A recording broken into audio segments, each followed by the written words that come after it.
Análisis económico, infantilización de la pobreza, es uno de los temas, es un término que ustedes han escuchado seguramente muchas veces, pero hay otro que es abuelización de la pobreza. Bueno, de los dos términos, el más conocido y el menos, ya habla Germán de Agosto. ¿Cómo te va, Germán? ¿Cómo andás, Tincho? ¿Cómo es eso de infantilización y abuelización? Bueno, ese fue el marco de análisis que le dio mi querido amigo Fernando Sponda, que analizó justamente dos mediciones distintas sobre la pobreza. La primera es la medición objetiva, es decir, la que abordamos habitualmente a partir de los datos que publica el Instituto Nacional de Estadística. ¿Qué quiere decir objetiva?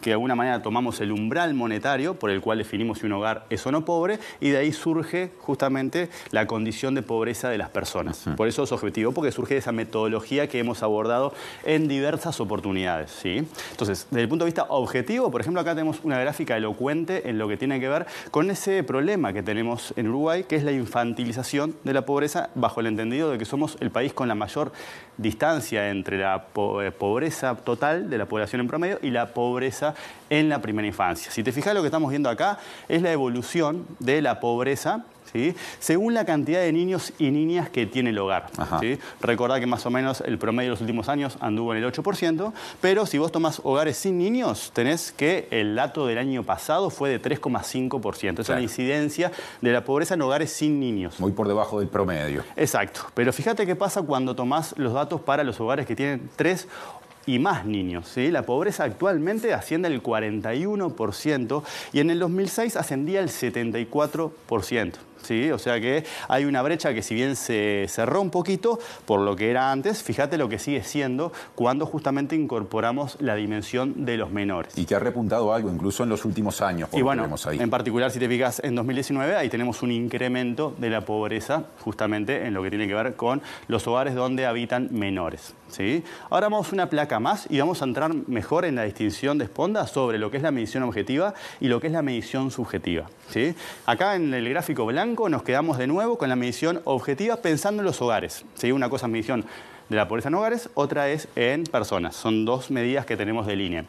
En hogares con menores es del 14%, en hogares sin menores es del 3%, ¿sí? O sea que hay una diferencia de 5 veces o más, ¿sí? Y en el total es 7%. ¿Sí? Menos de 1 de cada 10 hogares son pobres bajo la medición objetiva, es decir, la medición que toma en cuenta justamente el umbral monetario de la pobreza. Pero la SH, la encuesta continua de hogares, que nos alimenta de información del INE, ahora agregó una pregunta en sus últimas ediciones, es si usted considera que su hogar es pobre. Claro. Y ahí justamente surge la percepción de las personas en torno a su situación y es justamente, si vamos a la placa siguiente, lo que consideramos la medición subjetiva de la pobreza, así que es el gráfico que aparece en verde.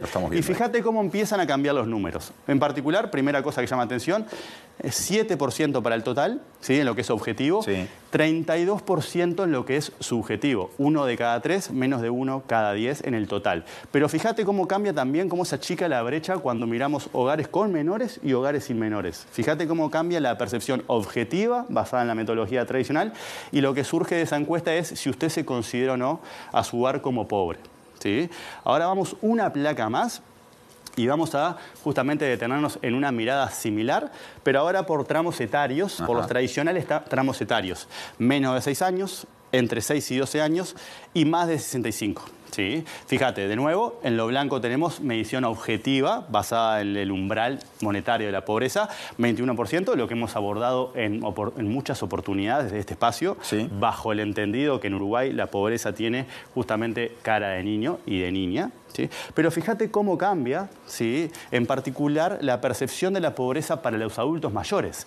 En la medición objetiva del INE, 5% en mayores de 65 años. En la medición subjetiva, justamente la pobreza tiene cara de adulto mayor, tiene cara de abuela o tiene cara de abuelo, como decías vos, la infantilización por un lado y justamente la abuelización, y eso está sentado en la forma en que nos percibimos y naturalmente cómo nos percibimos, ¿sí?, las creencias que tenemos en torno a eso, alteran justamente la vocación redistributiva de las políticas públicas, en particular en términos intergeneracionales como estamos abordando ahora. También es cierto que hay muchas personas, en algunos casos ya jubiladas, que técnicamente, una cuestión de ingreso, no viven en la pobreza, pero que viven con muy poco, digamos, ¿no? Totalmente. O con muchas dificultades para llegar a fin de mes o privándose de muchas cosas. Totalmente. De ahí justamente siempre decimos básicamente que la medición por el método del ingreso, es decir, solamente considerando ese umbral ¿sí? Es muy limitada para recoger toda la dimensión que tiene una problemática como la privación material cuando uno le incorpora otras dimensiones que son relevantes, como los servicios, como la educación, como el acceso a la salud,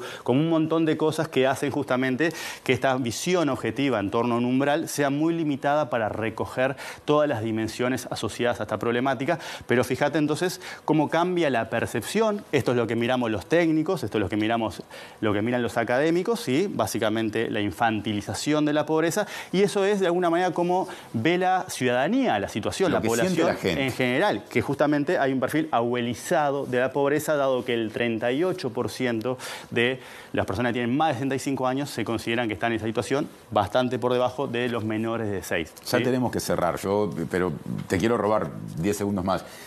Esta diferencia entre lo que se mide objetivamente y las percepciones, ¿puede ser un pie para repensar las formas de medir la pobreza o no necesariamente? Y sí, es un puente justamente para recoger esa medición multidimensional de la pobreza. Entiendo que el INE está trabajando en eso y que este tipo de situaciones, que dan dos miradas completamente distintas del mismo fenómeno, ¿sí? Justamente da pie a abordar con un mayor grado de profundidad lo que es la privación material. De hecho, cuando se le pregunta a las personas si están de acuerdo si Uruguay o la matriz de protección protege más a los mayores que a los menores, justamente sale que protege menos a los mayores que a los menores. Claro. La idea contraria a la que justamente tenemos al mirar los datos y que ha surgido en este espacio en múltiples oportunidades. Muchas gracias, Germán, y hasta la semana que viene. Hasta la semana que viene, Tincho. Seguimos